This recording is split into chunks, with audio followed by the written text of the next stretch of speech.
Hey everyone, it's Will, Gamer Dad, with another video for you. So in today's video we're going to go over Alter Toova, and I'll go over her moveset and do a little bit gameplay and let you know what I think about her. But the most important question of all is she hot or not? Well, honestly, I'm not going to hit on the sister of my favorite beloved waifu, but yeah, she's hot. I mean, just look at her.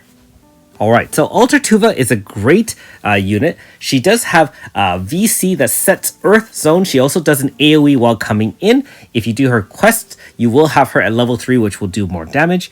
Also, her Another Sense is active when another zone is active. Increases damage based on all frontline units depending on the enemy strength. So, works against bosses extremely well. Not only that, when she starts in the front line, all MP consumption will be free, essentially 0 for 1 turn, and depending on the number of Earth moves done the previous turn, it boosts 15% up to 4 moves, which is 60% extra Earth damage for each of your party members. Now, in terms of her kit, pretty varied here. You have a lot of versatility. She first can boost her whole party by crit damage, power, and speed by 25%.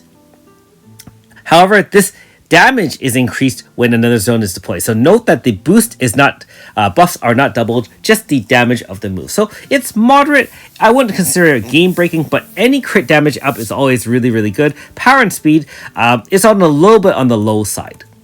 Now, the Glaive Pierce is also a great versatile move. If you need a debuffer on your team for Pierce or Earth, power and int down 30%, which is great. Downside is only on a single enemy, and if you have shadow units on your team, and she is shadow, gives physical and type plus 30. So very nice little bonus there if you have an all shadow team. Same with the Abyss Messiah, very similar where it heals based on a fixed amount and small MP regen, and it triples in effect if you have shadow, instead of light units. Now, just like her sister Suzette, she does have the same move, Demonic Thrust, although it does slightly different moves. It does hit twice and does inflict pain and poison, although not guarantee. Also, HP max up for all party members that are shadow, and this will help set off an awakened zone if a zone is active. Note that the damage is increased and will help with all your Pierce units damage up for 30% for 3 turns. Note that also, don't forget that an awakened zone only lasts for 2 turns unless you have something like an Ultra Dewey, making it last longer with his Nether Sense. And finally, her DPS move, Undying Shade, single target Pierce XL times 4, increase combo rate while in AF, and if it's poison and pain, up to 4 times. So twice damage extra for poison, twice damage for pain, and crit rate for everybody. And obviously, when in another zone, extra damage and also inflict break. Even outside another zone, she does respectable damage, but obviously she does the most damage while in another zone. Alright, so let's take a look at her board here. Keep in mind that I am using MP consumption Grasta ores, so that the MP you saw when looking at her moveset was 50% higher. She also does have the Lost Lab personality, which can share Grasta, which is very, very nice. And again, pretty standard Grasta setup for Alter Toova. So let's take her out for a spin. If you haven't already, make sure you like and subscribe to my channel. I really appreciate it. I also do have a Patreon account for those who want to support me this way. So first off, as a solo unit, I mean, she only is mainly single target, so it is a little bit of a downside. However, obviously she can, if needed, she can heal with her heal move. She can obviously shield herself, with that type and physical resistance because she is shadow, and any other shadow unit in the front line along with her. However, when you're setting up against boss fights or tougher fights, you probably would do Demonic Thrust to set an awakened zone. And then you would do Soul Implosion if you needed to, and then finally spam the Undying Shade. Keep in mind that by doing that, she's already going to guarantee crit, so you can just use any weapon you want. Also, don't discount the fact that, especially if you're relatively newer to the game, or you're just needing some extra DPS, she can VC in and set zone and attack at the same time, which is quite nice, and it is another way to exploit her as I guess 0 MP attacks, kind of unlimited farming. But what she's really useful for in farming is that she lets everyone on your team in the front line do a 0 MP consumption turn. So for the first turn, you're going to use 0 MP, and if you set up your team right with the likes of powerful AoE DPS such as Flamel, Eva, whatever choosing you want, you can use as expensive as a move you want. You can use MP consumption, grass to ores, you can do whatever you want, and you will never run out of MP provided you can win on the first turn. And given that you play long enough and have appropriate units and or grass to ore, you should easily be able to do it with the likes of bullseye ore, for example, enemy numbers, the standard stuff that we put on all our DPS units at the end of the day.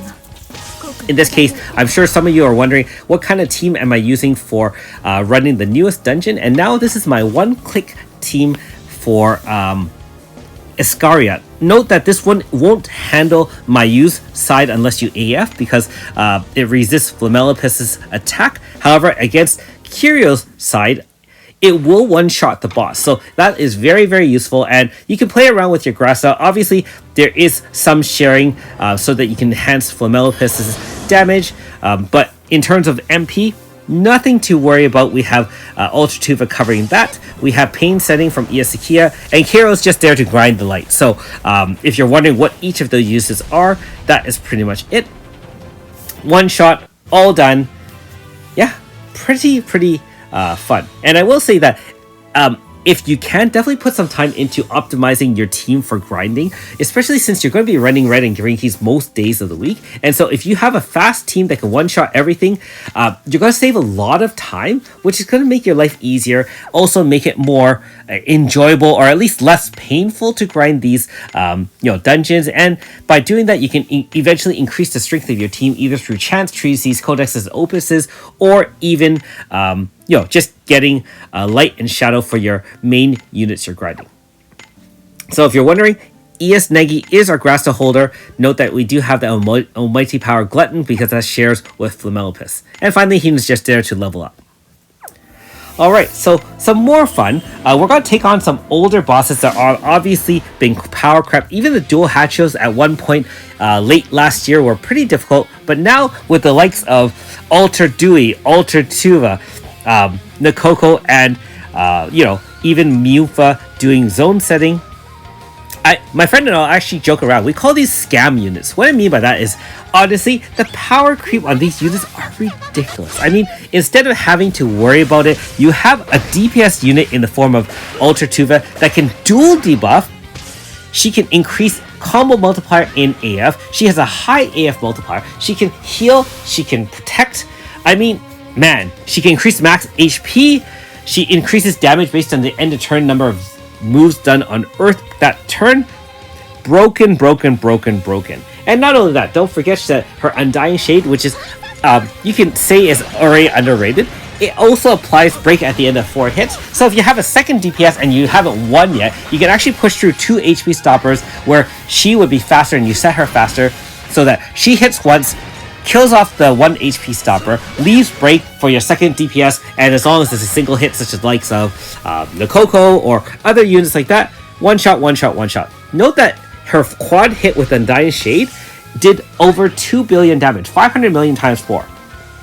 Now, obviously, the numbers are inflated. We have Earth Zone locked and awakened. We also have RCF here, and RCF increases the weakness multiplier on your team when he awakens zone, right? So that is one thing that is very, very useful. Now, I will say that in my first initial evaluations of using Ultra units, I felt they were kind of almost like a one-trick pony, and I do apologize if I ever kind of implied that.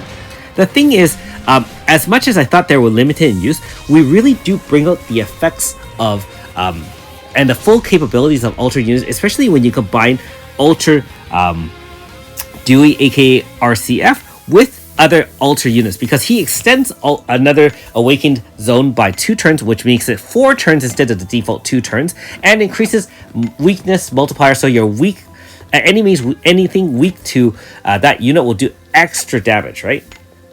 Not only that, we have Ultra Tuva killing everything on her own in the case of anything weak to either Pierce or earth. And don't forget the specialized Another Sense, which is the overthrow. So you know that all these optional bosses are definitely high level, which means that overthrow is going to put in a lot of work for us, dealing significant damage against anything that is or helping your party deal significant damage against anything that is stronger than you.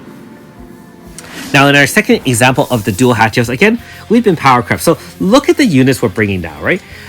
A different type of scam. So instead of using all Earth Crazy Team, we backed off RCF. We're not using him now. We're only using Pisaka and, of course, True Manifest is Suzette and blah, blah, blah, blah, blah. So remember that before, in my first video of fighting this, man, it was either difficult to bring down the black bonds because my wind DPS wasn't strong enough, or in the case of my earth DPS, you have to survive the 50% HP stopper of Tomoe's stake so that you don't get killed here. Now, at this point, don't forget we have dual debuff from Claude if needed. We can set zone with Agrasta, so we can one turn AF. Before we didn't have the capability to do that. We obviously also have Pisaka where we didn't have that with either the double damage, or if we really needed some mitigation, we can do that. And we do a measly few hundred million damage, just one shot from Undying Shade. So, yeah. It gets really fun when you do experiment with some of your older units in combination with some of your newer units. Obviously, Claude with Manifest is really old. However, I still think he's got a lot of value in Pierce type team. And don't forget, he still has a dual debuff and crit damage up, Pierce resist down. And of course, in combination with Pisaka, that increases crit damage up for your Pierce units, plus weapon damage up for your Pierce units. In combination with your top Pierce units, you're going to do a ton of damage.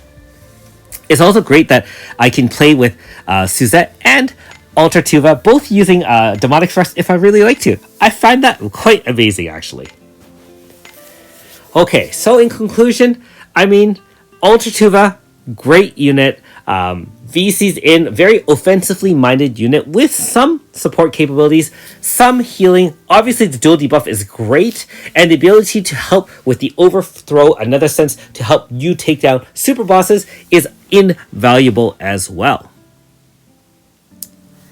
Okay, thanks for watching. We'll see you next time.